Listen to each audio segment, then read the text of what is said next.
The Grendel swept into Madruga after the autumn equinox, a lightning raid against Italia and the Shining Pillar. They burned the shipyards, destroyed the freeborn storm, crushed all resistance on the islands of Free Landing, and then pushed on to raid the port of Gazar. The Navarre forces defending Madruga, the Black Thorns, were decisively defeated, pushed to the brink of destruction themselves. After the winter solstice, the Navarre withdraw, marching north through Karaman and the Mornwald towards the safety of distant Miaran. In the opposite direction, down out of the Morn, come two Marcher armies to replace them. The Drakes and the strong Reeds waste little time engaging the seafaring orcs. They drive south, along the coast of the Light Sea, liberating towns and villages.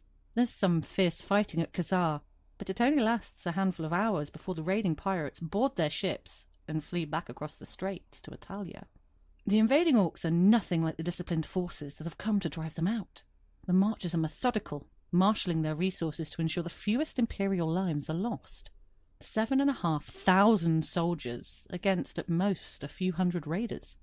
It seems like the bulk of the Grendel forces have already withdrawn to the islands. Sadly, they take with them their ill-gotten gains, the booty of 100 looted paradors and ruined businesses. With the aid of the corsairs of the Brass Coast, the armies of the Marchers push to liberate the islands of Free Landing. There's no navy, but the distances between islands are short, and the people of Madruga are very angry indeed. There is some reticence from the Marcher captains.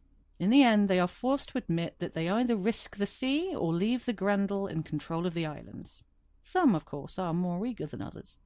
There are yeomen born and raised among the boats of Mead and the rushes of the North Fens who leap at the chance. The Grendel have little interest in fighting this season. A handful of hit-and-run strikes against freeborn ships transporting Marcher soldiers, a few vicious skirmishes on this island or that. One by one, islands are liberated. Only at Italia is there any serious attempt to slow the Marcher advance, but it is clear that almost all the Grendel forces have already departed. Witnesses say that the Great Armada left, taking the land troops with it, even before news of the strong Reeds and the Drakes reached the islands. They have also taken much of the wealth of Free Landing, including many priceless relics and artifacts of the first years of the Brass Coast, looted from the museums of Italia. Unfortunately, the difficulty presented by fighting over the islands doesn't complement the steady advance favoured by the Marchers. While almost all the islands are liberated, the troops are not in position to take Italia, which remains in Grendel hands.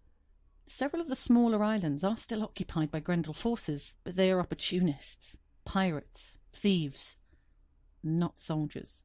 One more push should see the last Grendel occupation forces driven out, but such a push must wait until after the spring equinox. Game information. The strong Reeds and the Tusks face no organised resistance in their push to liberate Madruga. The main Grendel forces have withdrawn, leaving behind only scattered raiders and pirates. The Empire has retaken Lightsea and is 8/10 towards complete control of Free Landing.